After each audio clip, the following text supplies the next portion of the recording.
மத்தேயு சுவிசேஷம் 5ஆம் அதிகாரம் 11-12 வாசியும். என் நிமித்தம் உங்களை நிந்தித்து துன்பப்படுத்தி பலவித தீமையான மொழிகளையும் உங்கள் பேர் பொய்யாய் சொல்வார்களானால் பாக்கியவான்களாய் இருப்பீர்கள்.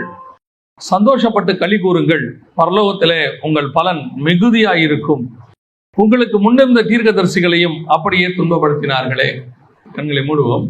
நல்ல தகப்பனே, எங்கள் சர்வ வல்லமை உள்ள ஆண்டவரே, இந்த அருமையான நேரத்திற்கு ஸ்தோத்திரம்.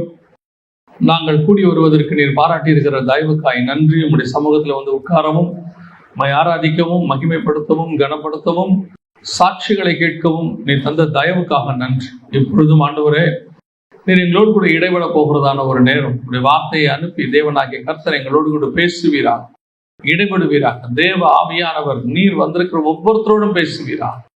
கிருபை உள்ள கரத்தில் எங்களை தாழ்த்துகிறோம் எங்கள் ஆண்டவர் இயேசுவின் நாமத்தில் பிதாவே. அல்லேலூயா. மத்தேயு சுவிசேஷம் 5ஆம் அதிகாரம் 11-12 சொல்லுது, என் நிமித்தம் உங்களை நிந்தித்து துன்பப்படுத்தி பலவித தீமையான மொழிகளையும் உங்கள் பேர் பொய்யாய் சொல்வார்களானால் பாக்கியவான்களாய் இருப்பீர்கள். சந்தோஷப்பட்டு களி கூறுங்கள், பரலோகத்திலே உங்கள் பலன் மிகுதியாயிருக்கும். உங்களுக்கு முன்னிருந்த தீர்க்கதரிசிகளையும் அப்படியே துன்பப்படுத்தினார்களே. பொதுவாக நாம் எல்லோருமே சந்தோஷமா இருக்க வேண்டும் என்று விரும்புகிறோம். இந்த வாழ்றது ஒரு வாழ்க்கை, அநேகர் சொல்லுவாங்க வாழ்றது ஒரு வாழ்க்கை, அதை நம்ம சந்தோஷமா வாழணும் அப்படின்னு சொல்லுவாங்க. ஆக்சுவலாக அந்த சந்தோஷமா இருக்கிறதுக்காக தான் நம்ம ரொம்ப கஷ்டப்படுறோம், எல்லாமே செய்கிறோம். சம்பாதிக்கிறது, சேர்க்கறது, கட்டுறது, எல்லாமே எதுக்காக அப்படின்னு கேட்டிங்கன்னா நம்ம சந்தோஷமா இருக்கணும் அப்படின்னு சொல்லி. ஒரு காலகட்டம் வரைக்கும் பெற்றோர் மூலமாக நம்ம சந்தோஷமா இருக்கிறோம். அதுக்கப்புறமா என்ன செய்யறாங்கன்னா, நம்மளை படிக்க வைக்கிறாங்க. எதுக்காகனா பின்னாட்கள் நம்ம கஷ்டப்படக்கூடாது, சந்தோஷமா இருக்கணுன்றது என்ன செய்யறாங்க, இப்பவே படிப்பு கொடுக்குறாங்க. படிச்சு முடிக்கும் போது வெறும் படிப்பு பத்தாது, உன் வாழ்க்கைக்கு ஒரு வேலை தேவை, சம்பாதிக்கணும், அப்பதான் நீ சந்தோஷமா இருக்க முடியும் அப்படின்னு சொல்லி ஒரு வேலை வாங்கி கொடுக்குறாங்க. வேலை நல்ல சம்பளம் வந்த உடனே இது இல்லை சந்தோஷம், கல்யாணம் பண்ணி வச்சாதான் உண்மையான சந்தோஷம் அப்படின்னு சொல்லி ஒரு கல்யாணம் பண்ணி வைக்கிறாங்க.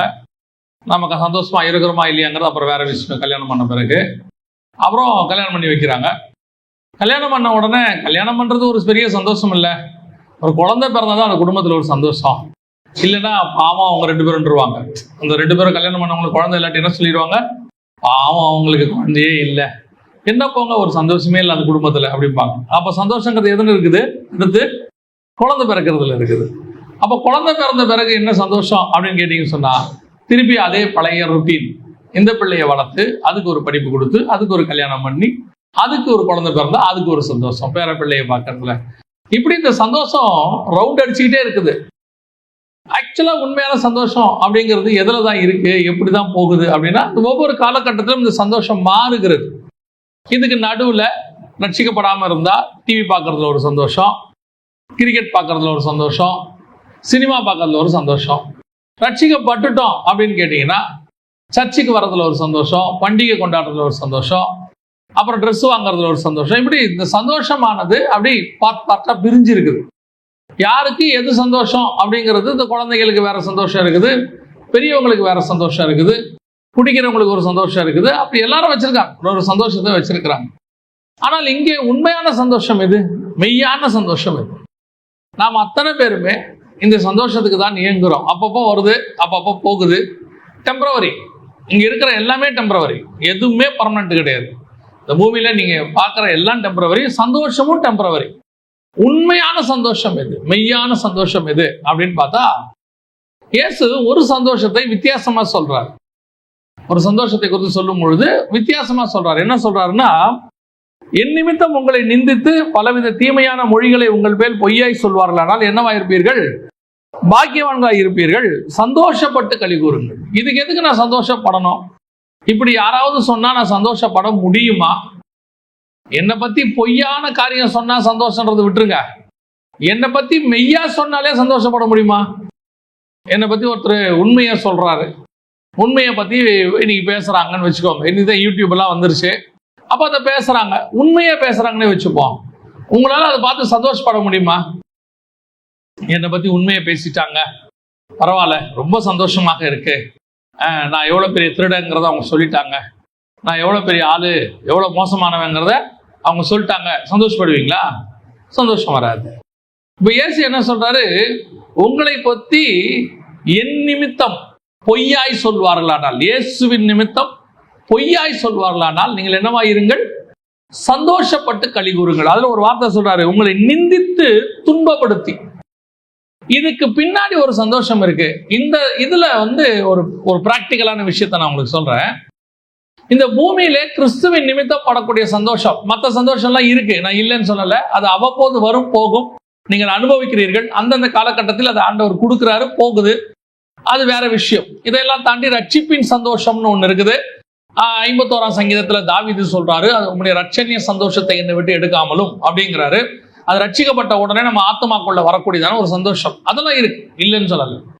இதையெல்லாம் தாண்டி நான் அடுத்த லெவலுக்கு சொல்றேன். இதெல்லாம் தாண்டி அடுத்து நீங்க பாத்தீங்கன்னு சொன்னா வசனம் சொல்லுது, என் நிமித்தம் உங்களை நிந்தித்து துன்பப்படுத்தி அப்படிங்கிறது. இது எல்லா நிலையிலும் இருக்கு.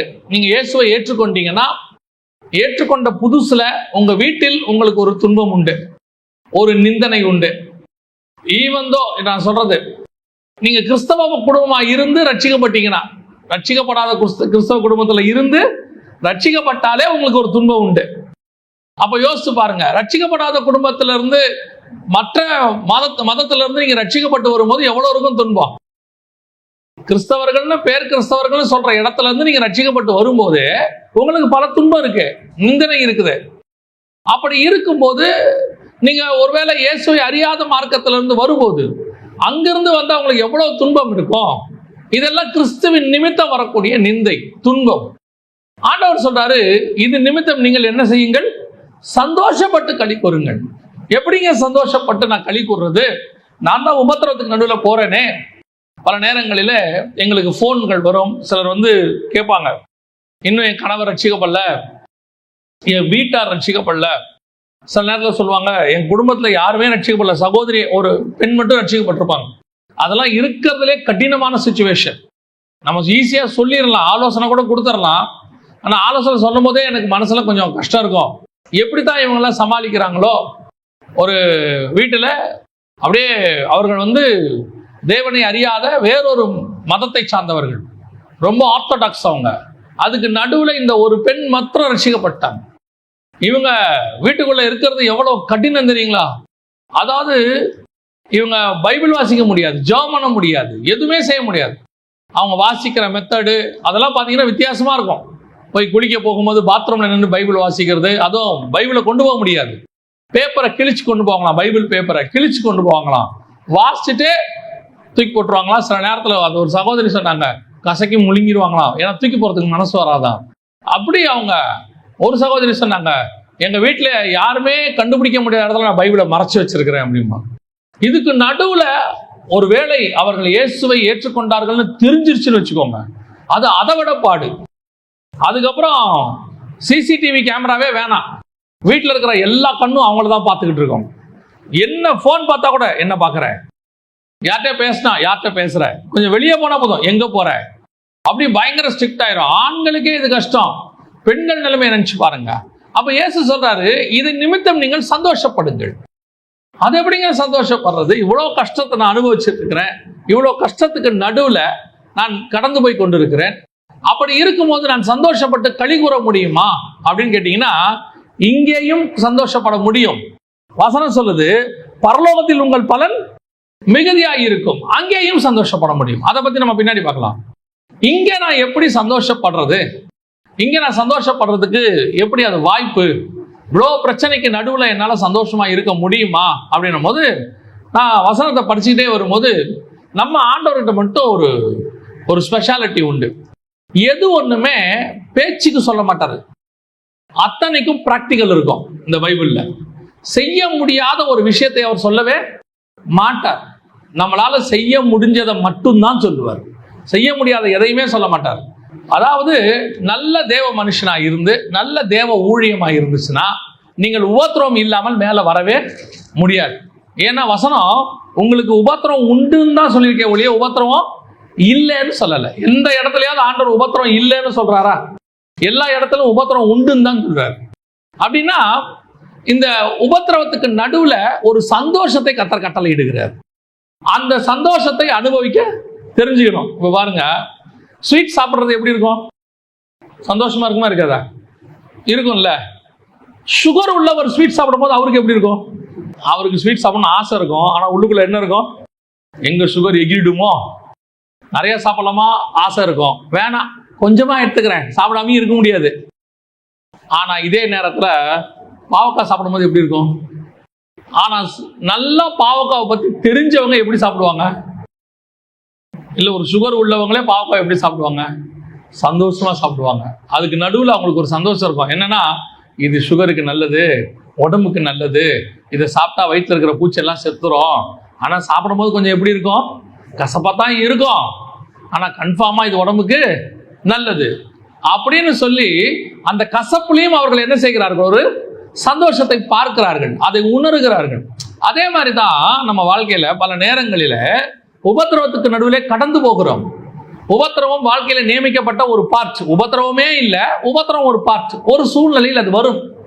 சைக்கிள் மாதிரி ஒவ்வொரு காலகட்டத்தில் வரும். அப்புறம் ஆசீர்வதிக்கப்படுவோம், உயர்த்தப்படுவோம், அடுத்த லெவலுக்கு போவோம். அடுத்த லெவலுக்கு போனா அங்க ஒரு சோதனை இருக்கும்.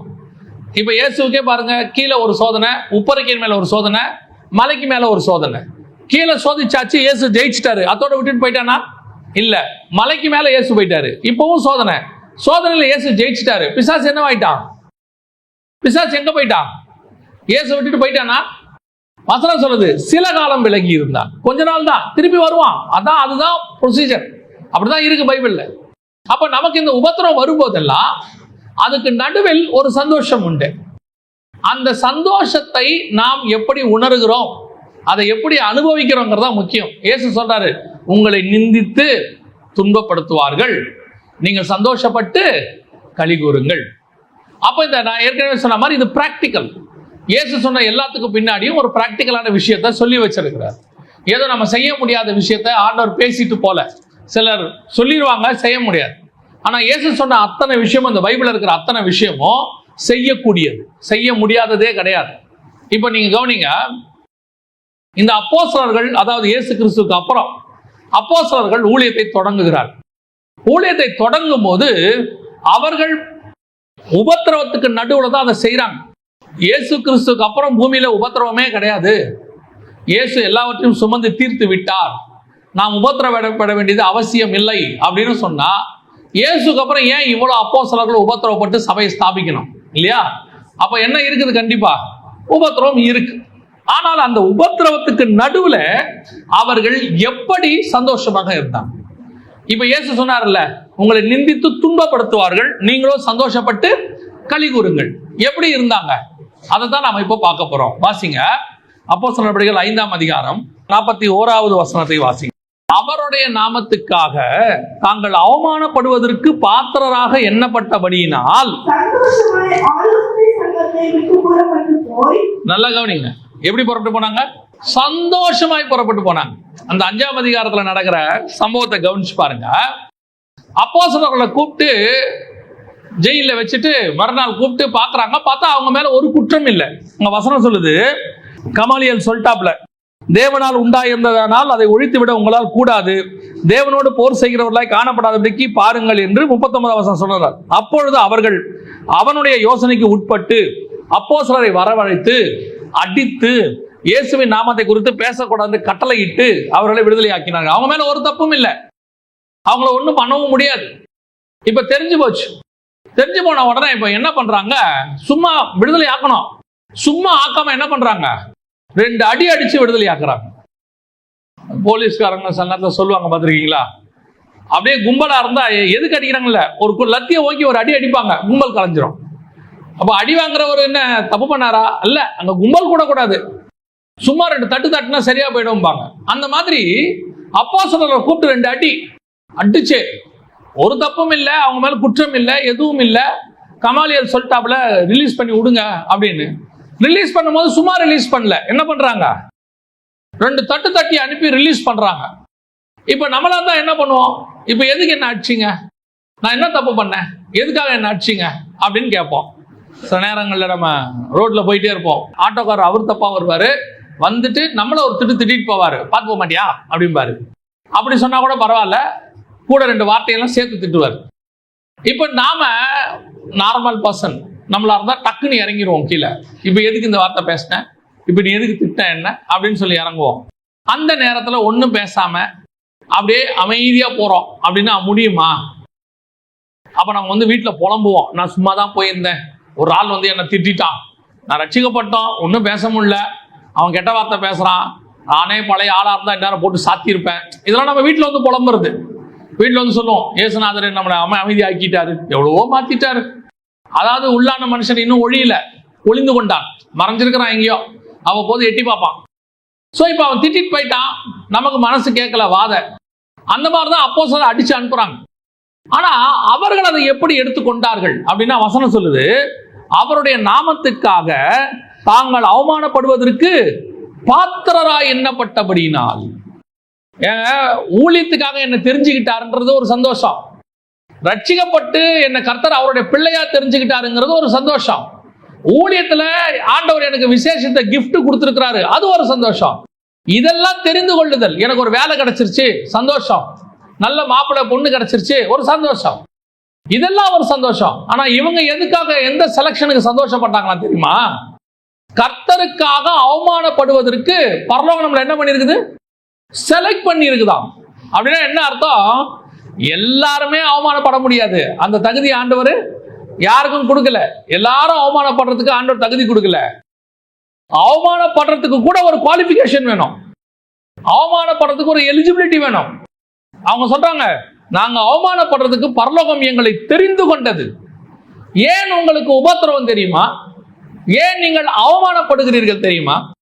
நீங்கள் அவமானப்படுவதற்கு என்று பரலோகம் உங்களை தெரிந்து கொண்டது. நீங்க சொல்றீங்க இதே காரியம் தான், ஆனா அவனுக்கு ஒரு பிரச்சனை இல்லைங்க, நல்லா இருக்கிறான். பரலோகம் அவனை அவமானப்படுவதற்கு தெரிந்து கொள்ளவில்லை.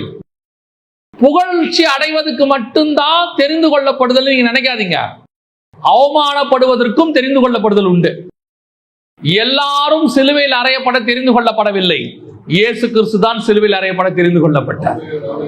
அவர் அதுக்கு தேவனுடைய குமாரனா இருந்தாதான் அது முடியும். எல்லாருக்கும் அந்த பாக்கியம் கிடைக்காது. இப்ப பாருங்க, பவுல மினிஸ்ட்ரிக்கு பிரிக்கும் போது ஆண்டவர் சொல்றாரு, அவன் என் நிமித்தம் துன்பப்படுவதற்கு. அவன செலக்ஷன் என்ன செலக்ஷன் தெரியுமா? துன்பப்படுவதற்கான செலக்ஷன். என்ன ராஜாவா தெரிந்துகிட்டாருங்கிறது வேற.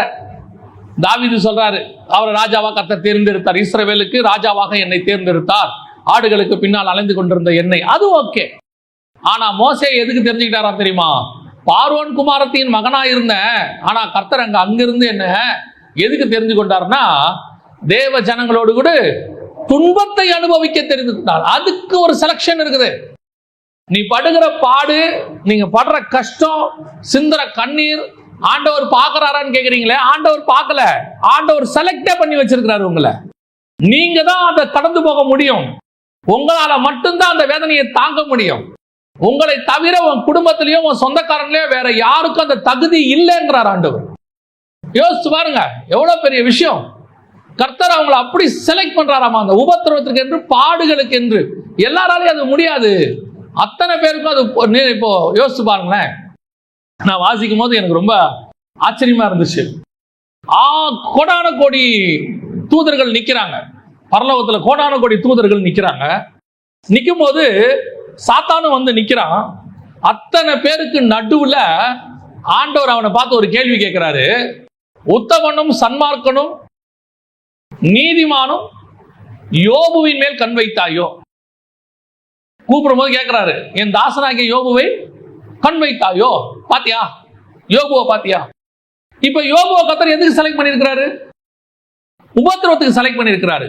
ஆனா உபத்திரவத்துக்கு யோபு கூட 3 ஃப்ரெண்ட்ஸ் இருக்கிறாங்க, அவங்கள செலக்ட் பண்ணல. யோபு வீட்டுல நிறைய பேர் இருக்கிறாங்க, அவங்கள செலக்ட் பண்ணல. யோபுவின் தேசத்துல நிறைய பேர் இருக்கிறாங்க, அவங்கள செலக்ட் பண்ணல. ஆனா செலக்ட் பண்ணது யார? யோபுவை. அப்படி செலக்ட் பண்ணதுனாலதான் யோபுவின் பெயர் பரலோகத்தில் சொல்லப்பட்டது. யோபுவின் பெயர் எப்படி இருக்குது? பரலோகத்துல சொல்லப்படுது. வேற யார் பேரும் பரலோகத்துல சொல்லப்படல. எலிபாஸ் பேர் சொல்லப்படல, எலிகு பேர் சொல்லப்படல, யார் பேரும் சொல்லப்படல. யோபுவின் பெயர் சொல்லப்படுது. ஏன்? அவன் தெரிந்து கொள்ளப்பட்ட பாத்திரம். எதுக்கு தெரிந்து கொள்ளப்பட்ட பாத்திரம்? எனக்காக உபத்திரவப்படுவதற்கு. கர்த்தர், நம்ம எல்லாருமே என்ன நினைக்கிறோம்? ஆசீர்வாதமா இருக்கிறதுக்கு தான் கர்த்தர் தெரிஞ்சுக்கிட்டாருன்னு நாங்க நினைக்கிறோம். ஆனா ஆண்டவர் சொல்றாரு, இந்த பூமியில எனக்காக நிந்தையை பாடு அனுபவிக்கிறதுக்கு நான் உன்னை தெரிந்து கொண்டேன். எவ்வளவு பெரிய ஸ்லாக்கியமா ஆண்டவர் சொல்றார். அதுக்கு கீழே சந்தோஷப்பட்டு களி கூறுங்கள். ஏன்? எப்படி ராஜாவா இருக்கிறதுக்கு ஒருத்தனை செலக்ட் பண்றனோ அதே மாதிரி எனக்காக பாடு அனுபவிக்கிறதுக்கு ஒருத்தனை செலக்ட் பண்ணிருக்கிறேன். அந்த சான்ஸ் யாருக்கும் கிடைக்காது, இந்த சான்ஸும் யாருக்கும் கிடைக்காது. அது எப்படி யூனிக்கோ இதுவும் யூனிக். எல்லாராலையும் சகிக்க முடியாது, உன்னால் சகிக்க முடியும் என்று தெரிந்துதான் கர்த்தர் செலக்ட் பண்ணியிருக்கிறார். மற்றவங்கிட்ட கொடுத்தா இந்த பாடம் கடந்து போக மாட்டான். சிலர்லாம் நான் பார்த்துருக்கிறேன் ஊழியத்தின் பாதையில, ஒரு சிலர்கிட்ட கர்த்தர் பணப்பைய கையில கொடுப்பார். பணப்பைய கொடுப்பார். எதுக்கு தெரியுமா?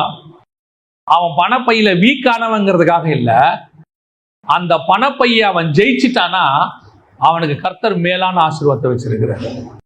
அவன் அதை கிராஸ் பண்ண, அதுதான் அவனுக்கு சோதனை. இப்போ யூதாஸ் கையில பணப்பைய கொடுத்துட்டாரு. இப்போ இயேசுக்கு வர காணிக்கை எல்லாம் யாருக்கிட்ட தான் இருக்குது? யூதாஸ் கையில தான் இருக்குது. எதுக்கு அவன் கையில அதை கொடுத்தார் தெரியுமா? பின்னாடி 30 வெள்ளி காசுக்கு உனக்கு சோதனை வரப்போகுது. இந்த காசு உனக்கு ஒண்ணும் இல்லைன்னு நீ நினைக்கணும். இந்த காசு வரும் போகும் நினைக்கும். ஏன்?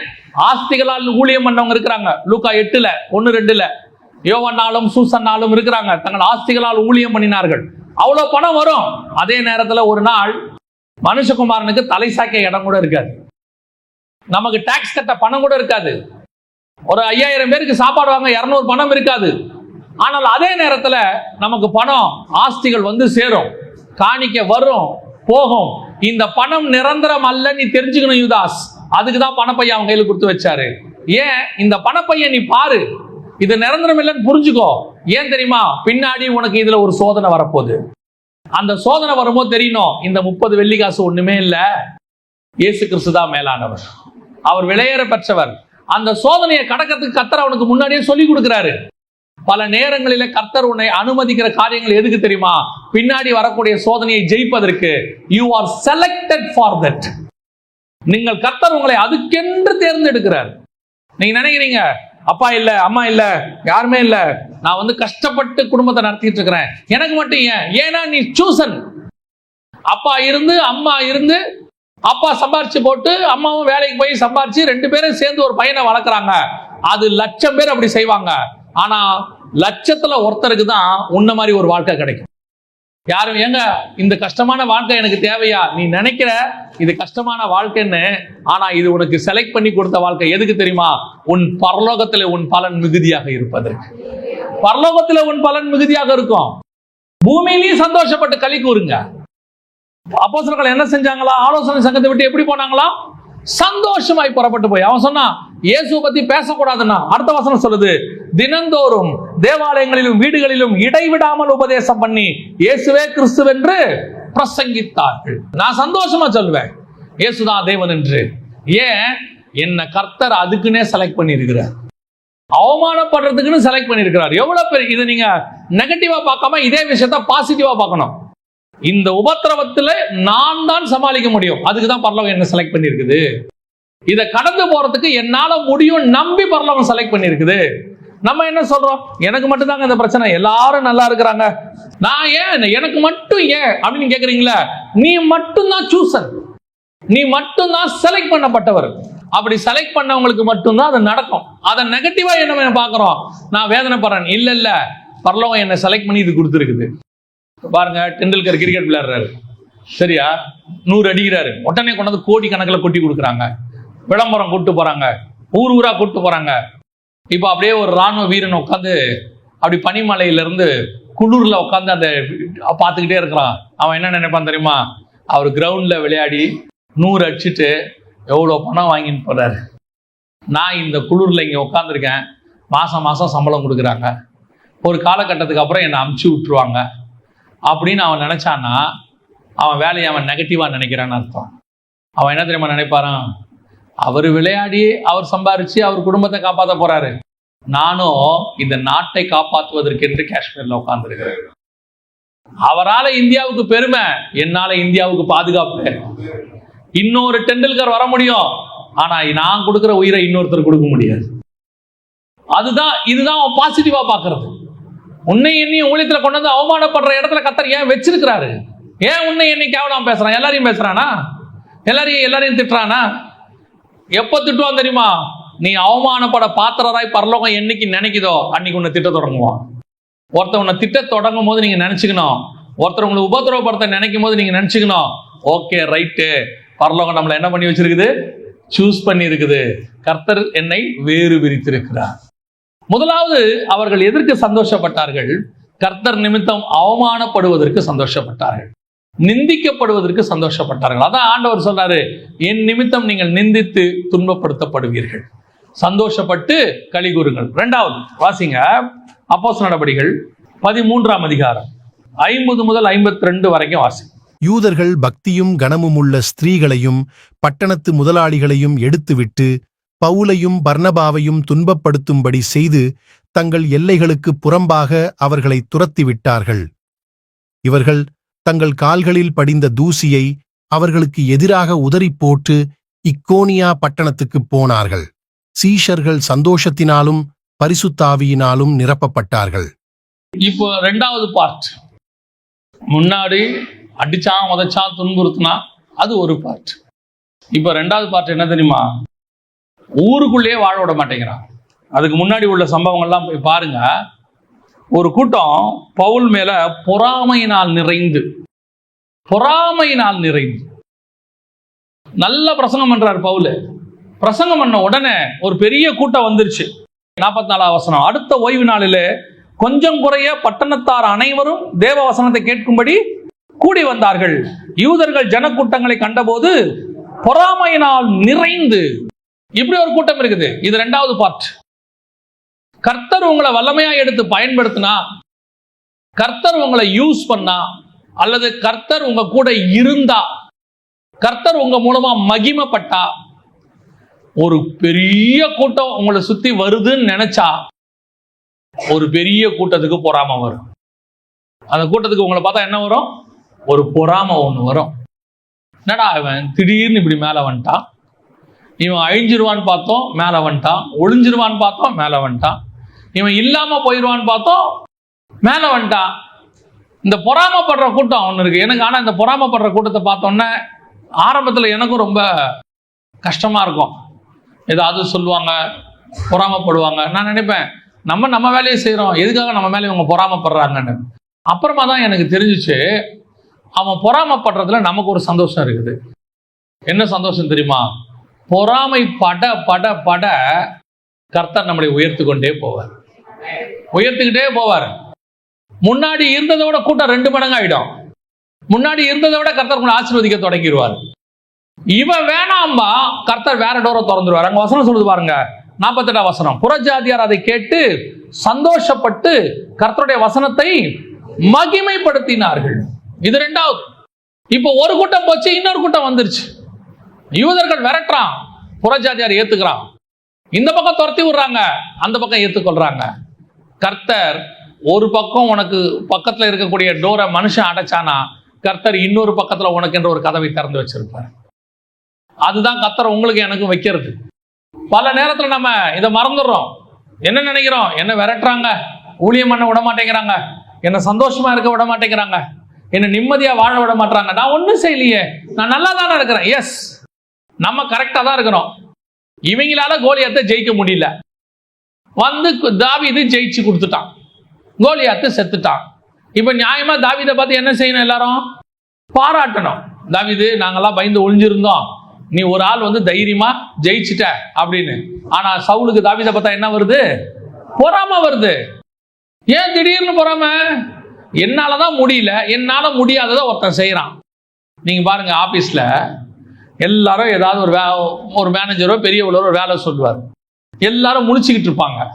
நாம திடீர்னு அந்த சொல்யூஷன் ஒன்று சொல்லிடுவோம், இல்லை நாம திடீர்னு ஒரு அதுக்கான விடையை கண்டுபிடிச்சிருவோம்.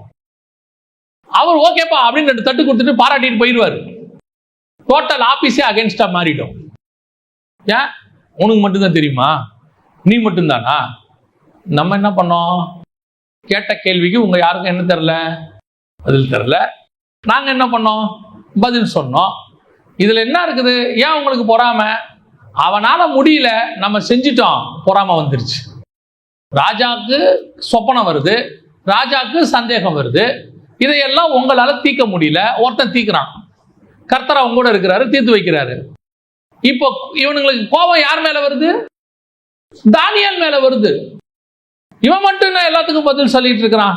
இவன் மட்டும் ஏன் எல்லாத்துக்கும் ராஜாவுக்கு உடனே போறான்? ஏன் ராஜா இவனை மட்டும் நேசிக்கிறார்? என்ன செய்யலாம்?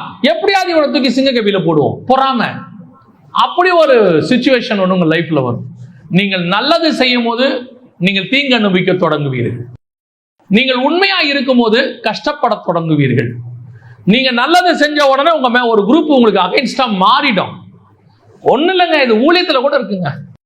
ஊழியத்துல கர்த்தர் உங்களை பயன்படுத்தினார்னா ஒரு பெரிய கூட்டத்துக்கு உங்களை பார்த்து கோபம் வரும். யாராவது உங்களை பாராட்டிட்டாங்கன்னா அவங்களுக்கு பொறுக்காது. உங்ககிட்ட 10 நல்ல காரியம் இருக்கும், ஒன்னு ஏதோ மிஸ்டேக்கா பேசி இருப்பீங்க. இங்க இயேசுநாதரை தவிர மிஸ்டேக் இல்லாம வேற யாராலையும் பேசவே முடியாது. நல்லா தெரிஞ்சுக்கொள்ளுங்க.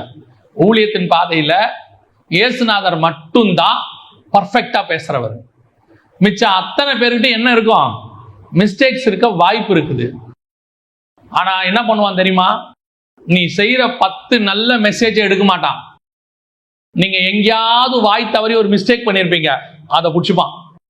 பாத்தீங்களா எவ்வளவு தப்பா பேசியிருக்கிறாரு பாத்தீங்களா அப்படிம்பா. ஏன் தெரியுமா? எதனா அப்படி சொல்றான் தெரியுமா? உன் மேல அவன் பொறாமப்பட ஆரம்பிச்சிட்டான்னு அர்த்தம். உன் மேல அவனுக்கு ஆத்திரம் வர தொடங்கிருச்சு. என்னடா இவன் மேல போயிட்டே இருக்கிறானே, இவ்வளவு தூரம் ஆத்திரம். இதுதான் நீங்கள் சந்தோஷப்பட வேண்டிய 2வது தருணம். ஏங்க சந்தோஷப்படணும்? அவன் தான் பொறாமப்படுறான், நம்ம மேல கோவப்படுறான், நம்மளை பத்தி போட்டு கொடுக்குறான், சிங்கக்கவில தூக்கி போடணும்னு நினைக்கிறான், நம்மளை ஏதாவது செய்யணும்னு நினைக்கிறான். நான் ஏன் சந்தோஷப்படணும்?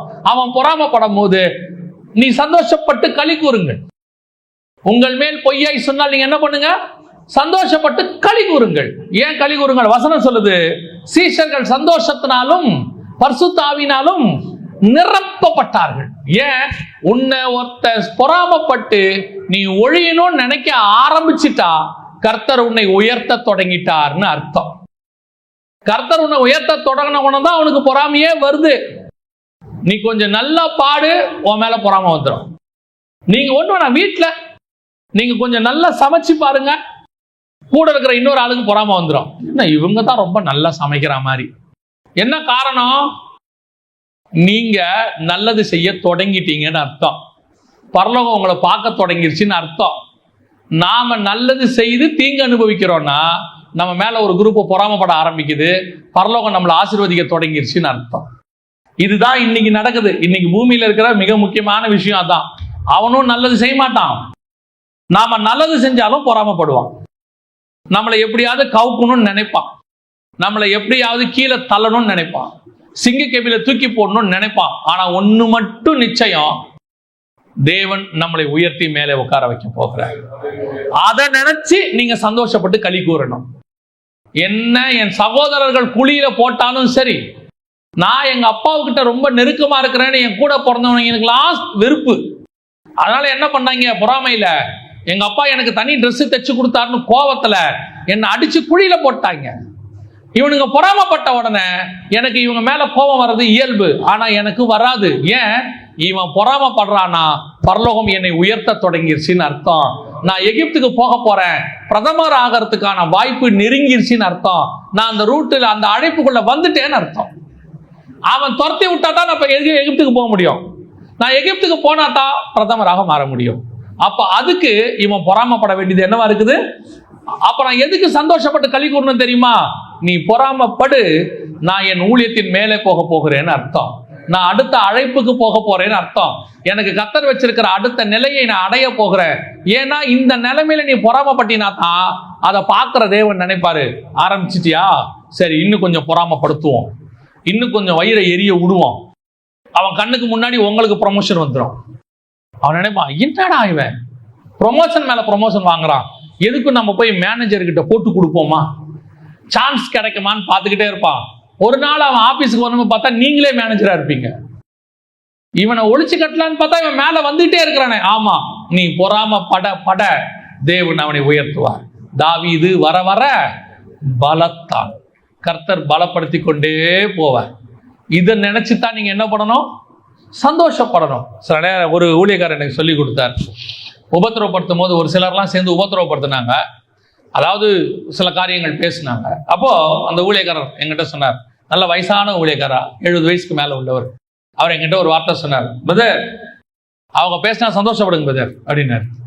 என்ன பாஸ்டர் இப்படி சொல்றீங்க, நான் எவ்வளோ மனசு கஷ்டத்தில் உட்காந்துருக்கிறேன். பிரதர் அவங்க உங்க மேல உண்மையை சொன்னாங்கன்னா போய் ஆண்டவர்கிட்ட சொல்லி மன்னிப்பு கேட்டு சரியாயிடுங்க.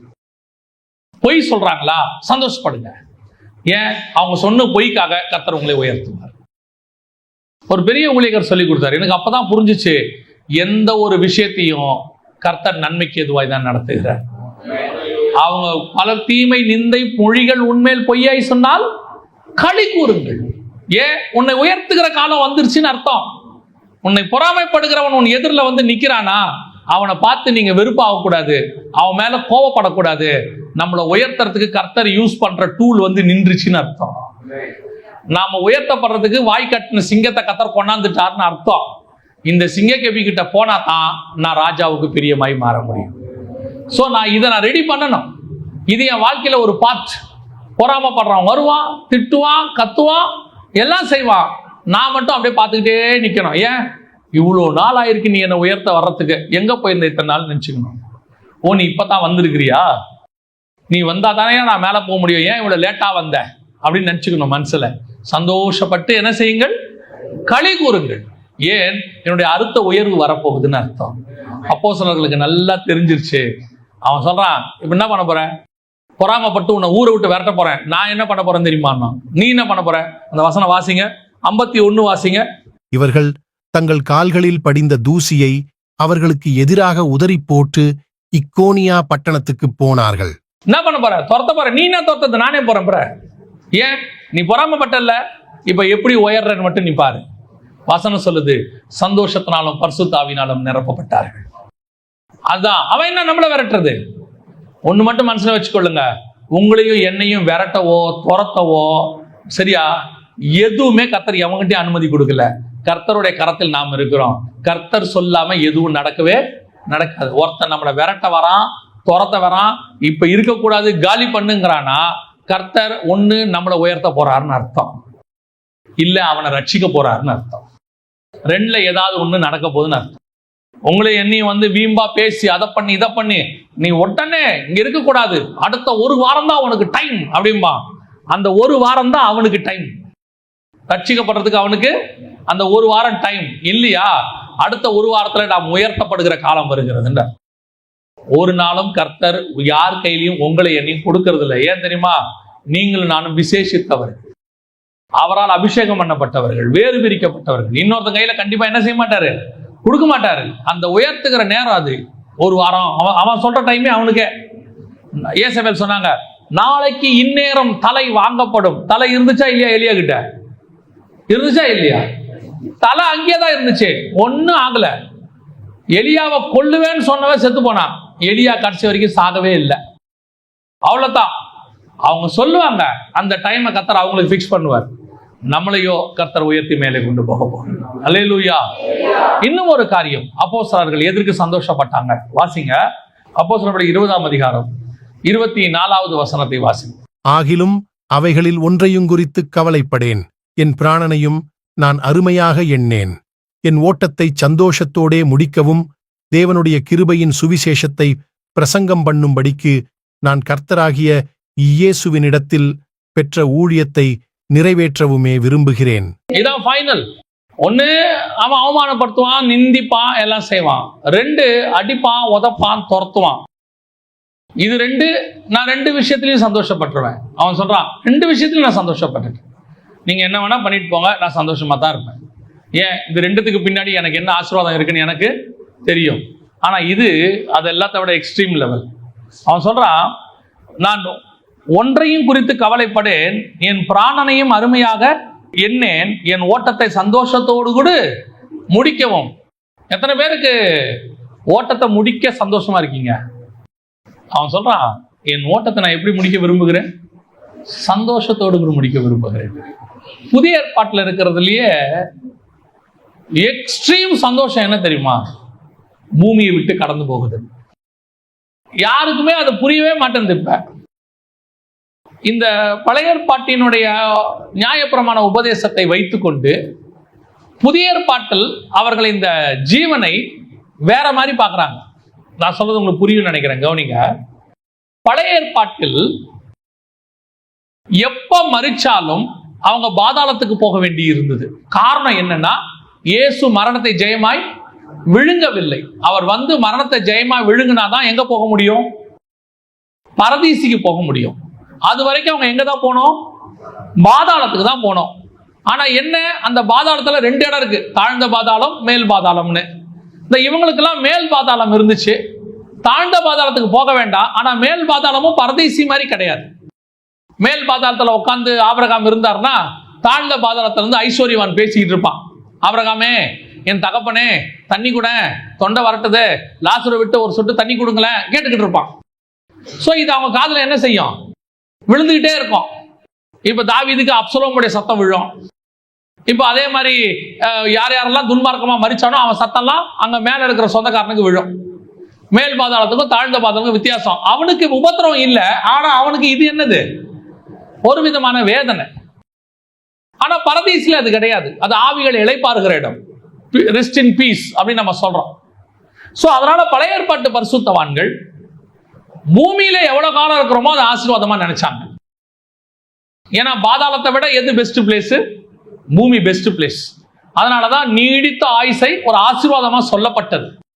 969 வருஷம், 930 வருஷம், 950 வருஷம், அதுக்கப்புறம் 400 வருஷம், 250 வருஷம், 120, 127, இப்படி ஒவ்வொருத்தருக்கு. சாரால் 127, மோசே 120, ஆபிரகாம் 175. அவங்க இங்க இருக்கிறது ஒரு ஆசீர்வாதமா இருந்துச்சு. அதனாலதான் வசனம் சொல்லும் பூரண வயது உள்ளவனாய் அப்படின்னு. ஆனா புதிய ஏற்பாட்டை பொறுத்த வரைக்கும் இப்ப நமக்கு பரதீசி ஓபன் ஆயிருச்சு. கர்த்தர் பாரடைஸ் என்ன பண்ணி வச்சுட்டாரு? ஓபன் பண்ணிட்டார். அப்ப நம்ம இங்கிருந்து எவ்வளவு சீக்கிரம் அங்க போறோமோ அதான் நம்மளுடைய டார்கெட். பூமியை விட எது பெருசு? எது ஆசீர்வாதம்? பரதேசி ஆசீர்வாதம். ஏன்னா பாதாளத்தில் இருக்கிற வேதனை, மேல் பாதாளத்தில் இருக்கிற வேதனை பூமியில கிடையாது. ஆனால் பூமியில் இருக்கிற வீழ்ச்சி, விழுந்து போறதுக்கு பூமியில வாய்ப்பு இருக்குது. அந்த வீழ்ச்சி எங்க கிடையாது? பரதேசில கிடையாது. அப்ப நம்ம மேக்சிமம் எவ்வளவு சீக்கிரம் அங்க போகணுமோ அதை வாஞ்சிக்கணும். அதனாலதான் பவுல் சொல்றாரு, நான் தேகத்தை விட்டு பிரிந்து போவதற்கு ஆசைப்படுகிறேன். நான் இருக்கிறது உங்களுக்கு பிரயோஜனமா இருக்கும், அதனால இருக்கிறேன். போகணும்னு ஆசைப்படுறாங்க. இப்ப பாருங்க, புதிய ஏற்பாட்டுல நீடித்த ஆயுசு ஆசீர்வாதமா இருக்கணும்னா இயேசு கிறிஸ்து எத்தனை வயசுல மரித்து போனாரு? 33. அப்ப இன்னைக்கு நம்ம சொன்னோம்னா, ஆக்சுவலா கணக்குப்படி சொன்னோம்னா அல்பாயுசு. சின்ன வயசுலயே செத்து போயிட்டாருங்க. கல்யாணம் கண்ணி கூட பண்ணல, 33 வயசுக்குள்ள செத்து போயிட்டாங்க. நல்ல பையன், நல்லா தான் திடகாத்திரமா தான் இருந்தான், அநியாயமா கொண்டு விட்டாங்க. இன்னைக்கு நம்ம அப்படிதான் சொல்லுவோம். ஸ்தேவானை என்ன சொல்லுவோம்? ஸ்தேவான் மரிச்சது, ரத்த சாட்சியா மரிச்சதுக்கு என்ன சொல்லுவோம்? சின்ன பையன் நல்லா வந்தான், இப்பதான் ஆவிக்குரிய வாழ்க்கையில பெரிய ஆளா வருவோம்னு நினைச்சா அதுக்குள்ளே கல்லெறிஞ்சு கொண்டுட்டாங்க. யாக்கோப என்ன பண்ணுவோம்? பட்டயத்துல கொலை செய்யப்பட்டார், ஏறுவது பண்ணான். அப்ப நம்ம என்ன சொல்லுவோம்? அந்த மாதிரி ஆயிரக்கணக்கில் லட்சக்கணக்கில் ரத்த சாட்சிகள் மரிச்சிருக்கிறாங்க. சின்ன சின்ன பிள்ளையெல்லாம் செத்து போயிருக்கு. இப்ப இவங்களை எல்லாம் சொல்ல முடியுமா அல்பாயுசுன்னு சொல்ல முடியுமா? இல்ல. இப்ப பொறுத்த வரைக்கும் மரணம் நமக்கு ஆசீர்வாதம். மரணம் புதிய ஏற்பாட்டில் எப்படி இருக்குது? ஆசீர்வாதமா இருக்குது. என்ன ஆசீர்வாதம்? நான் இந்த ஓட்டத்தை முடித்து சக்சஸ் பண்ணி நான் சந்தோஷமான தேசத்துக்கு போகிறேன். அங்க எனக்கு வீழ்ச்சி கிடையாது. அங்க போயிட்டேன்னா எனக்கு நித்தியம் எனக்கு கிடைச்சிடும். அப்ப எவ்வளவு சீக்கிரம் நான் பூமியில இருந்து அங்க போறேனோ அதுதான் எனக்கு ஆசீர்வாதம். அப்ப இங்க இருக்கிற என் ஓட்டத்தை முடிக்கிறதுக்கு நான் என்ன செய்யணும்? வாஞ்சிக்கணும். சீக்கிரம் முடிக்கணும், சீக்கிரம் முடிக்கணும். முடிச்சு எனக்கு கொடுக்கப்பட்ட வேலையை முடிச்சாச்சுன்னா நான் என்ன பண்ணிடுவேன்? அங்க போயிடுவேன். புதிய ஏற்பாட்டை பொறுத்த வரைக்கும் விசுவாசிகளுக்கு நான் சொல்றேன், ரட்சிக்கப்பட்டு சபைக்குள்ள வருகிறவர்களுக்கு நான் சொல்றேன், இங்கே கர்த்தர் புதிய ஏற்பாட்டுல திருமணம், குழந்தை, பேரப்பிள்ளை இது எதையுமே என்ன செய்யல? ஆசீர்வாதமா சொல்லல. நியூ டெஸ்ட்மெண்ட்ல சிலர் சொல்லுவாங்க, ஆபிரகாமின் ஆசீர்வாதங்கள் எல்லாம் கிறிஸ்து இயேசுவுக்குள்ளாக ஆமென்றும் ஆமென் என்றும் வருகிறது. ஆனா அவர் என்ன சொல்றாரு தெரியுமா? கலாத்தியர்ல அதை எழுதும் போது எதை பத்தி சொல்றாருன்னு பாருங்க. கலாத்தியருக்கு 3ஆம் அதிகாரம் 14வது வசனத்தை வாசி. ஆபிரகாமுக்கு உண்டான ஆசீர்வாதம் கிறிஸ்து இயேசுவினால் புறஜாதிகளுக்கு வரும்படியாகவும் ஆவியை குறித்து சொல்லப்பட்ட வாக்குத்தத்தத்தை நாம் விசுவாசத்தினாலே பெரும்படியாகவும் இப்படியாயிற்று. அப்ப எதை பத்தி எழுதியிருக்கிறாரு? பரிசுத்த ஆவியினுடைய வாக்கு தத்தத்தை குறித்தும் ஆபிரகாமினால் உண்டாகக்கூடியதான இயேசு கிறிஸ்துவின் ஆசீர்வாதத்தை குறித்து எழுதுறார். எது ஆபிரகாமுக்கு ஆசீர்வாதமாய் கொடுக்கப்பட்டது? வானத்தையும் பூமியும் உண்டாக்கின தேவனிடத்துல வந்த மெல்கிசேதேக்கு கொடுத்த அப்பமும் ரசமும். அந்த ஆசீர்வாதம் புறஜாதியாருக்கு வரும்படியாகவும் ஆவியை குறித்து சொல்லப்பட்ட வாக்கு தத்தத்தை நாம் விசுவாசத்தினாலே பெறும்படியாகவும் இப்படி ஆயிற்று. அவர் எதை பத்தி பேசல? நீடித்த ஆயுசு. அப்புறம் ஆபிரகாம் ஒரு குரூப் இப்படி அலையுது, ஆபிரகாமுக்கு ஆண்டவர் பூமியில ஆசீர்வாதத்தை கொடுத்திருக்கிறாரு, ஆபிரகாம் 3 கல்யாணம் பண்ணாருன்றான். கேத்தூரால், ஆகாரு, சாராடு 3 கல்யாணம் பண்ணாரு. அதனால ஆமா, ஆபிரகாமுடைய ஆசீர்வாதங்கள் நமக்கு உண்டு. ஆண்டவர் மாம்சத்தை குறித்தே பேசல, பூமிக்குரிய ஆசீர்வாதத்தை குறித்தே பேசல. அவர் எதை குறித்து பேசுகிறார்? ஆவியை குறித்து பேசுகிறார். அவர் உடன்படிக்கையை குறித்து பேசுகிறார். தேவன் அங்கே எதை பத்தியும் பேசவில்லை. அதுவும் சந்ததியை பத்தி பேசும்போது அந்த சந்ததி கிறிஸ்துவே அப்படிங்கிறார். வாசிங்க, கீழே சொல்றாரு பாருங்க, 3ஆம் அதிகாரம் 16வது வசனம். ஆபிரகாமுக்கும் அவனுடைய சந்ததிக்கும் வாக்குத்தத்தங்கள் பண்ணப்பட்டன. சந்ததிகளுக்கு என்று அனைவரை குறித்து சொல்லாமல் உன் சந்ததிக்கு என்று ஒருவரை குறித்து சொல்லியிருக்கிறார். அவன் சந்ததி கிறிஸ்துவே. அப்ப என்ன சொல்றாரு இங்க? உலகத்தினுடைய ஆசீர்வாதத்தை பத்தியே பேசல. ஒரு குரூப் இன்னைக்கு சொல்லிட்டு இருக்குது, ஆபிரகாமுடைய உலக ஆசீர்வாதம், நீடித்த ஆயுசு, 175 வயசு, பூமிக்குரிய ஆசீர்வாதம், இதை பத்தியே பைபிள் பேசல. புதிய ஏற்பாட்டை பொறுத்த வரைக்கும் எவ்வளவு சீக்கிரம் முடித்து விட்டு தேவனை சந்திக்க போகிறோமோ அது ஆசீர்வாதம். எவ்வளவு சீக்கிரம் பரதீசிக்கு போக ஆசைப்படுகிறோமோ அது ஆசீர்வாதம்.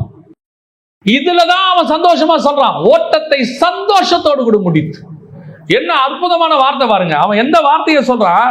நான் இதை பத்தி எல்லாம் சொல்லலப்பா, என் அருமையா எண்ணேன், என் ஓட்டத்தை சந்தோஷமா நான் முடியணும்.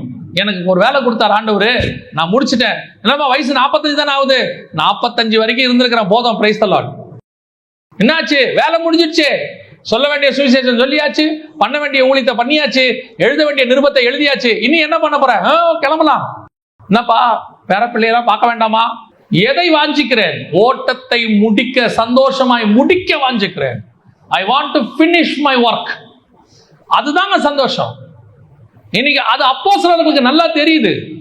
அதனாலதான் அவங்க எப்போ வரும்னு காத்திருந்தாங்க. நான் என் ஓட்டத்தை ஜெயமாய் முடித்து. இந்த எண்ணம் நமக்கு வரணும். இதுலதான் சந்தோஷம் இருக்குது.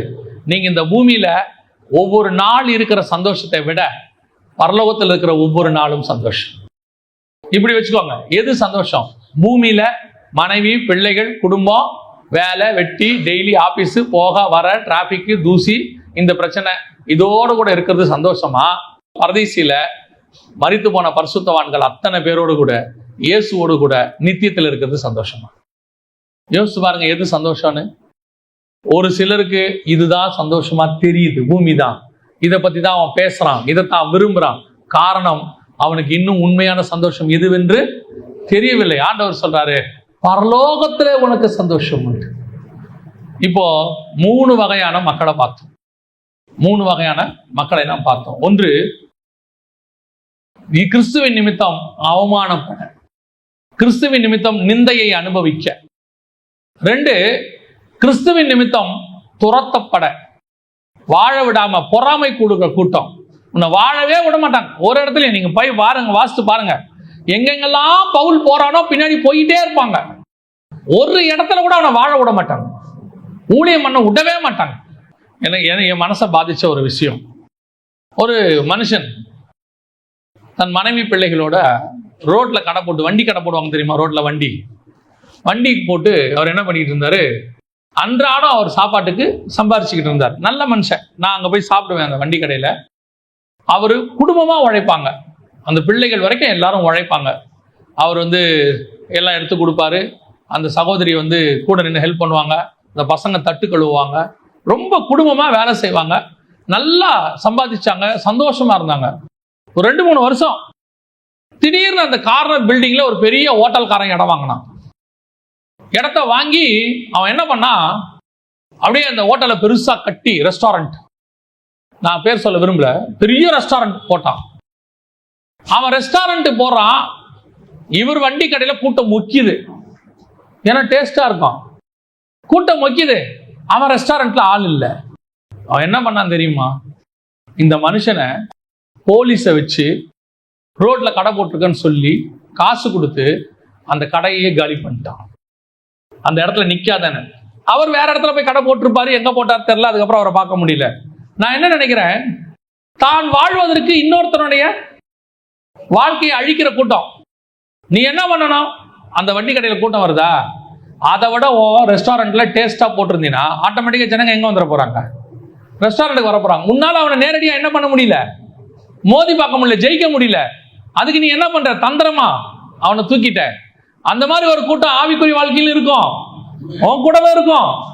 உன் ஆவிக்குரிய ஸ்டாண்டர்ட்ல உன் கூட மோத முடியாம தந்திரமா உன்னை தூக்கிறதுக்கு ட்ரை பண்ணுவான், விரட்ட ட்ரை பண்ணுவான், இருக்க விடாம ட்ரை பண்ணுவான், அங்க இங்க உன்னை துரத்தி விடுவான். பவுல் பிரசங்கம் பண்ணா கூட்டம் வருது, அதுக்கு பவுல் என்ன பண்ணுவான், கர்த்தர் கிரியை செய்யறாரு. விரட்டுறது யார தெரியுமா, பவுல. இருக்க விட மாட்டேங்கிறான். கடைசியில பவுல் என்ன முடிவு எடுக்கிறான் தெரியுமா, போங்கடா, உங்ககிட்ட இருக்கிறத விட புறஜாதியார்கிட்ட நான் போறேன்ட்டு போறான்.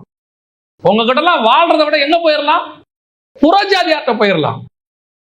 அப்படி உன்னை வாழ விடாத கூட்டம் ஒன்று இருக்கும். உன்னை வாழவே விட மாட்டான் ஒரு இடத்துலயும். ஆனா ஒண்ணு மட்டும் சந்தோஷப்படணும், நீ என்ன தெரியுமா, அந்த கூட்டத்தை கர்த்தர் ஒரு நாள் ஒழிப்பார், உன்னையோ கர்த்தர் உயர்த்தி கொண்டு வந்து மேலே உட்கார வைப்பார். இன்னைக்கு பவுல் இருக்கிறான், இன்னைக்கு பவுல் நிருபம் இருக்கு. விரட்டினவன் எங்க, விரட்டினவன் பேர் எங்க, ஒருத்தன் பேர் கூட இல்ல விரட்டினவன் பேரு. ஆனா விரட்டப்பட்ட பவுலுடைய பெயர் இந்த பைபிள்ல கடைசி வரைக்கும் இருக்கிறது. அதுதான் தேவனுடைய திட்டம். இந்த இரண்டாவது கூட்டம் விரட்டி நம்ம வாழ விடாம பண்ற கூட்டம்.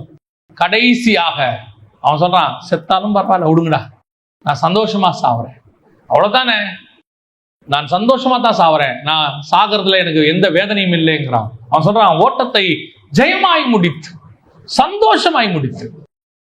சரி, இயேசு சொன்னாரு, அந்த வசனத்தை திருப்பி வாசிங்க, 5ஆம் அதிகாரம் 12வது வசனத்தை வாசிங்க. சந்தோஷப்பட்டு களி கூறுங்கள். எப்படி பலன் மிகுதியா இருக்குது? இல்ல, நீங்க சொன்னது கரெக்ட். என் நிமித்தம் நீங்கள் நிந்திக்கப்பட்டு துன்பப்படுத்தப்பட்டு அநேகரால் பகைக்கப்படுவீர்கள், அப்படியானால் நீங்கள் பாக்கியவான்கள், சந்தோஷப்பட்டு களி கூறுங்கள். ஏன், பூமியில நான் உங்களுக்கு என்ன செய்யறேங்கிறதெல்லாம் ரெண்டாவது தான்ப்பா. இங்க உயர்த்துறேன், உங்களை வேற இடத்துல பயன்படுத்துறேன், நீங்க அவமானப்பட பாத்திரத்துக்கு செலக்ட் பண்ணீங்க, எல்லாம் ஓகே. யோபு பூமியில பாடுபட செலக்ட் பண்ணப்பட்டாரு, பரலோகத்துல அவர் பேர் சொல்லப்பட்டது, உண்மை. சரி, பரலோகத்துல உங்கள் பலன் மிகுதியாக இருக்கும். எப்படி இருக்கும்? வாசிங்க, அந்த வசனத்தை முடிக்கலாம். நாம வெளிப்படுத்தின விசேஷம் 7ஆம் அதிகாரம் 14வது வசனத்திலிருந்து வாசிங்க.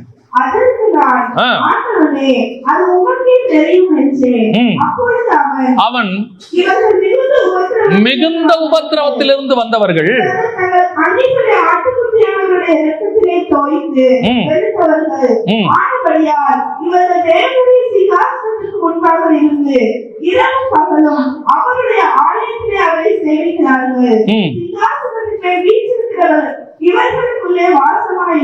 எங்க போயிட்டாங்க? சிங்காசனத்துக்கு கிட்ட போயிட்டாங்க. சிங்காசனத்துக்கு கிட்ட போயிட்டாங்க. தானியேலை சிங்கக்கெபியில போட்டவன் சிங்கக்கெபியில போய் செத்துட்டான்.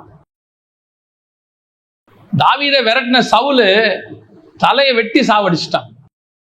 ஆனா விரட்டப்பட்ட தாவீதும் துன்பப்படுத்தப்பட்ட தானியேலும் சிங்காசனத்திற்கு முன்பாக வந்து நின்றான். இதுதான் நீங்களும் நாம் விரட்டப்படுவோம், துரத்தப்படுவோம், வேதனைப்படுவோம். பூமியில கர்த்தர் உயர்த்துறாரு, அதெல்லாம் ஒரு பக்கம். ஆனா பரலோகத்துல நம்ம பலன் எப்படி இருக்கும் தெரியுமா? சிங்காசனத்திற்கு பக்கத்துல ஆட்டுக்குட்டியானவருக்கு அருகாமையில உங்களை என்னையும் கொண்டு போய் நிக்க வச்சிருவார். தானியேலாவது உயர்த்தப்பட்டு ராஜாவோட உட்கார்ந்தான், தாவீது உயர்த்தப்பட்டு சிங்காசனத்துல உட்கார்ந்தான். ஆனால் நீங்களும் நானுமோ என்றால் உயர்த்தப்பட்டு சிங்காசனத்துக்கு பக்கத்துல போய் உட்கார போகிறோம். எங்கே? பரலோகத்துல. வசனம் சொல்லுது, பரலோகத்துல உங்கள் பலன் மிகுதியா இருக்கும். சில நேரத்துல நம்ம படுகிற பாடு பூமியில கண்டுகொள்ளாம விட்டுருவாங்க. ஒருவேளை நாம நினைச்சுக்கலாம், நான் பண்ணது யாருக்குமே தெரியாது, நான் பண்ற மினிஸ்ட்ரி யாருக்கும் தெரியாது, ஏதோ ஒரு கிராமத்துல பண்றேன், ஏதோ ஒரு காட்டுக்குள்ள பண்றேன், நான் செய்யற உதவி யாருக்கும் தெரியாது, ஏதோ ஒரு வீட்டுக்குள்ள இருந்து பண்ணிட்டு இருக்கிறேன், நான் பண்ற ஜபம் யாருக்கும் தெரியாது, நான் மூளையில ஒரு ரூம்குள்ள அழுது பண்ணிட்டு இருக்கிறேன், நான் பண்ற மிஷனரிக்கு அனுப்புறதால ஒரு சின்ன அமௌண்ட், அது யாருக்கும் தெரியாது. யாருக்கும் தெரிய வேண்டாம். இந்த பூமியில அது ரிஜிஸ்டர் ஆக கூட வேண்டாம். யார் கண்ணுக்கும் அது தெரிய வேண்டாம், யார் காதுக்கும் அது கேட்க வேண்டாம். ஆனால் ஒருத்தர் கண்கள் அதை கவனித்துக் கொண்டே இருக்கிறது. ஒருத்தருடைய செவிகள் அதை கவனித்த வண்ணமா இருக்கிறது. ஒரு நாள் உங்களை எண்ணி கொண்டு போய் சிங்காசனத்துக்கு பக்கத்திலே உட்கார வைத்து விடுவார். நம்முடைய பலன் பரலோகத்திலே மிகுதியாக இருக்கும். பூமியிலே ஆசீர்வதிக்கப்படுவதற்காக நான் ஊழியம் செய்யவில்லை, பரலோகத்திலே நான் ஆசீர்வதிக்கப்படுவதற்காக நான் ஊழியம் பண்ணுகிறேன். பரலோகத்திலே உங்கள் பலன் எப்படி இருக்கும்? மிகுதியாக இருக்கும். வசனம் சொல்வது, இவர்கள் இனி பசி அடைவதும் இல்லை, தாகம் அடைவதும் இல்லை, வெயிலாவது உஷ்ணமாவது இவர்கள் மேல் படுவதும் இல்லை. சிங்காசனத்தில் மத்தியில் இருக்கிற ஆட்டுக்குட்டியானவரே இவர்களை மேய்த்து இவர்களை ஜீவ தண்ணீருடைய நூற்றாண்டைக்கு நடத்துவார். தேவன் தாமே இவருடைய கண்ணீர் யாவையும் ஆண்டவர் அங்க கொண்டு நிற்க வச்சு இங்க பட்ட எல்லா பாடுகளுக்குமான ஆறுதலை கர்த்தர் என்ன செய்ய போகிறார்? கட்டளையிட போகிறார். இந்த சந்தோஷத்தோட தான் பாட சந்திக்கணும். இயேசு சொன்னார்ல, நீங்கள் நிந்தித்து உங்களை உபத்திரவப்படுத்துவார்கள், நீங்கள் சந்தோஷப்பட்டு ஏன் களி கூறணும் தெரியுமா? என்ன பாட அனுபவிக்கிறியா? என்னை அவமானப்படுத்துறியா? என்னை நீ கேவலப்படுத்திட்டு இருக்கியா? என்னை பத்தி நீ அசிங்கமா பேசிக்கிட்டு இருக்கிறியா? என்னை வாழ விடாம துரத்துறியா? என்னை ஒரு இடத்துல என்னை நிக்க விடாம பண்ணிக்கிட்டே இருக்கிறியா? என் வாழ்க்கையை நாசமாக்கணும் நீ நினைச்சுக்கிட்டே இருக்கியா? நான் இருக்க கூடாதுன்னு நீ முடிவெடுக்கிறியா? நீ எடு, நான் சந்தோஷம் தான் படுவேன். ஏன் தெரியுமா? நான் என் பலன் உனக்கிட்ட அல்ல, என் பலன் பரலோகத்தில் இருக்கிறது. நான் படுகிற பாடு, சிந்துகிற கண்ணீர், அடைகிற வேதனை, பட்ட அவமானம் அத்தனையும் பரலோகம் புக்கு போட்டு எழுதிட்டு இருக்குது. அத்தனையும் பரலோகம் புக்கு போட்டு எழுதுது. ஒரு லைன் கூட மிஸ் ஆகாது. உன்னை பேசின வார்த்தைகள்ல ஒன்ன கூட பரலோகத்தில் கீழே விட்டுற மாட்டார் ஆண்டவர். நீ சிந்துகிற கண்ணீர்ல ஒரு டிராப்ப கூட மிஸ் பண்ண விட மாட்டார். எல்லாத்தையும் துருத்தியில பிடிச்சி வச்சிருப்பாரு. என்னடா கேவலப்படுத்துறீங்க? படுத்துங்கடா, என்ன வேணா செய்யுங்கடா. விரட்டி விடுறீங்களா? எடுங்கடா. சொத்தை எடுத்துட்டு போறீங்களா? எடுத்துட்டு போங்கடா. நடுத்தரல என் குடும்பத்தை நிறுத்துறீங்களா? நிறுத்தி தான் பாருங்கடா. நீங்க என்ன வேணாலும் செய்யுங்க. என்னை உயர்த்துகிறவர் ஒருத்தர் இருக்கிறார். என் கண்ணீரை துடைக்கிறவர் ஒருத்தர் இருக்கிறார். அவர் என் கண்ணீரை யாவையும் துடைப்பார். அல்லேலூயா, அல்லேலூயா. நம்ம பரலோகத்தில் நம்முடைய பலன் எப்படி இருக்க போகிறது? மிகுதியா இருக்க போகுது. அதான் ஆசீர்வாதம். உங்க வாயிலையும் வயிற்றுலையும் அடிச்சு உங்ககிட்ட இந்த அநியாயமா புடுங்கி, சொத்தை புடுங்கி, அவன் பலன் வீடு கட்டி, அவன் பிள்ளைகள் டாக்டருக்கு படிச்சு, இன்ஜினியருக்கு படிச்சு எல்லாம் வரட்டும். சில நேரத்தில் உனக்கு தோணும், என்ன ஏமாத்திட்டு அவன் நல்லா இருக்கிறானே, அவன் பலன் பரலோகத்துக்கு வராது, உன் பலனோ பரலோகத்துக்கு வரும். உன்னை ஏமாத்தினவர்கள் பூமியோடு கூட மடிந்து போவார்கள். நீயோ வென்றால் பரலோகத்திலே தேவனால் ஆசீர்வதிக்கப்பட்டிருப்பேன். அதை நினைச்சுதான் நம்ம என்ன செய்யணும்? சந்தோஷப்பட்டு களி கூறணும். அல்லேலூயா. நாம் ஜெபிக்க போகிறோம். ஏந்திரிக்கலாமா தேவ சமூகத்துல? நம்ம எல்லாம் ஏந்திரிப்போம். இந்த 3 நிலைகளில் நீங்க எங்க வேணாலும் இருக்கலாம். முதலாவது, அவமானப்படுவதற்கு நீங்கள் பாத்திரனாய் எண்ணப்பட்டிருக்கலாம். கர்த்தர் உங்களை செலக்ட் பண்ணி இருக்கலாம். 2வது, உங்களை வாழ விடாம ஒவ்வொரு ஊரா துரத்தி கொண்டே இருக்கலாம். கடைசியா, கிறிஸ்துவின் நிமித்தம் மரிக்கக்கூடிய நிலைமையில் கூட நீங்கள் இருக்கலாம். இந்த 3லுமே அப்போஸ்தலர்கள் சந்தோஷப்பட்டு களி கூறினார்கள். இயேசுவும் அதைத்தான் சொன்னார். என் நிமித்தம் உங்களை நிந்தித்து, வேதனைப்படுத்தி, துன்பப்படுத்தி, உங்களை வேதனை பொய்யாய் உங்கள் மேல் பழி சொல்வார்களானால் நீங்கள் சந்தோஷப்பட்டு களி கூறுங்கள், நீங்கள் பாக்கியவான்கள். காரணம், நம்முடைய பலன் பரலோகத்திலே மிகுதியா இருக்க போகிறேன். ஒப்பு கொடுப்போமா? ஆண்டவரே, நான் பட்ட பாடுகள்ல ஒண்ணு கூட வீணா போகாதுப்பா. நான் சிந்தின கண்ணீர்ல ஒண்ணு கூட வீணா போகாதுப்பா. நீங்க எல்லாத்தையும் துருத்தியில பிடிச்சு வச்சிருக்கிறீங்க. நான் யாருக்கும் தெரியாம கிச்சன்லயும் பாத்ரூம்லயும் அழுததை நீங்க மறக்கவே இல்லை ஆண்டவரே. இருட்டுல நைட்ல லைட் எல்லாம் ஆஃப் பண்ணிட்டு தலைகாணிக்கு நடுவுல நான் அழுததை நீங்க மறக்கவே இல்லை ஆண்டவரே. யாருமே இல்லாம தனியா ஒரு ரூம்குள்ள தனிச்சு விடப்பட்டு அனாதைய போல கிடக்கிறேனே நான் சொன்னதை நீங்க மறக்கவே இல்லை ஆண்டவரே. எல்லாத்தையும் எடுத்துட்டு என்னை விரட்டி விட்டுட்டாங்க, வாழ விடாம பண்ணிட்டாங்க. அடுத்த வேலை சாப்பாட்டுக்கும் போட்டுக்க ட்ரெஸ்ஸுக்குமே நான் கஷ்டப்பட்ட காலம் இருந்துச்சு. ஆனா நீங்க என்னை மறக்கவே இல்லை ஆண்டவரே. இதுதான் கர்த்தர் உன்னை உயர்த்துகிற காலம், கர்த்தர் உன்னை நினைக்கிற காலம். நீ அதுக்கு பாத்திரவானாய் மாறி இருக்கிற. கர்த்தர் உன்னை செலக்ட் பண்ணி இருக்கிறாரு. எல்லாரும் ராஜாவாகிறதுக்கு ஆசைப்படுவாங்க. ஒரு சிலர் மட்டும்தான் சிலுவையில மரிக்கிறதுக்கு ஆயத்தப்படுவாங்க. அரண்மனையில பெட்டில போய் படுக்கிறதுக்கு எல்லாரும் சந்தோஷப்படுவாங்க. ஆனா ஒரு சிலர் மட்டும்தான் கல்லறையில போய் படுக்கிறதுக்கு, கல்லு போட்டு மூடுறதுக்கு, சங்கிலியால கட்டப்படுறதுக்கு ஒப்பு கொடுப்பாங்க. ஆனா அரண்மனையில பெட்டில படுத்தவங்க எல்லாம் 1,00,000ல் 1. ஆனா கல்லறைக்குள்ள படுத்தது ஒரே ஒருத்தர் மட்டும்தான். அதே மாதிரிதான் கர்த்தர் உன்னை யூனிக்கா செலக்ட் பண்ணியிருக்கிறார். யூனிக்கா செலக்ட் பண்ணியிருக்கிறாரு. உன் அழைப்பு சாதாரணமானது அல்ல. நீ படுகிற பாடு சாதாரணமானது அல்ல. கிறிஸ்துவின் நிமித்தம் அடைகிற நீ வேதனை சாதாரணமானது அல்ல. பரலோகம் உன்னை உற்று நோக்குது, கவனிச்சுக்கிட்டே இருக்குது. என் பிள்ளைய நீங்க வேதனைப்படுத்திக்கிட்டே இருக்கிறீங்க. என் பிள்ளை சாகலாமான்னு கூட நினைக்கிற அளவுக்கு கொண்டு போயிட்டீங்க. ஆனா ஒண்ணு மட்டும் நிச்சயம், உங்க கண்ணுக்கு முன்னாடி என் பிள்ளைய நான் உயர்த்தாம விடவே மாட்டேன். உங்க பொறாமப்படுகிற கண்களுக்கு முன்பாக என் பிள்ளையை நான் உயர்த்தாமல் விடவே மாட்டேன். ஒப்பு கொடுப்போமா தேவ சமூகத்துல? சந்தோஷப்படுவோமா? உண்மையிலே நீங்க இப்ப வேதனையில இருந்தீங்கன்னா சந்தோஷப்படுங்கப்பா. நீங்க கஷ்டத்துக்கு கண்ணீருக்கு மத்தியில இருந்தா சந்தோஷப்பட்டு சொல்லுங்க பாப்போம். ஆட்டுக்குட்டியானவர் தாமே என் கண்ணீர் யாவையும் துடைப்பார். சர்வ வல்லமை உள்ள எங்கள் தகப்பனே, நன்மையான வேலைக்காய் உமக்கு நன்றி அப்பா.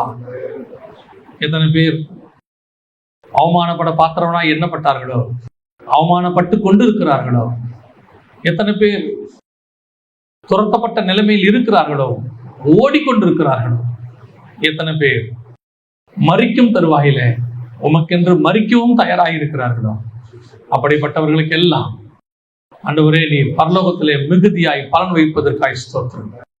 பூமியிலேயும் அவர்களுக்கு நீர் ஆசீர்வாதத்தை தரப்போற தயவுக்காய் நன்றி. பொறுப்பெடுத்துக் கொள், வழி நடத்தும், ஆசீர்வதி. இயேசுவின் நாமத்தில் பிதாவே.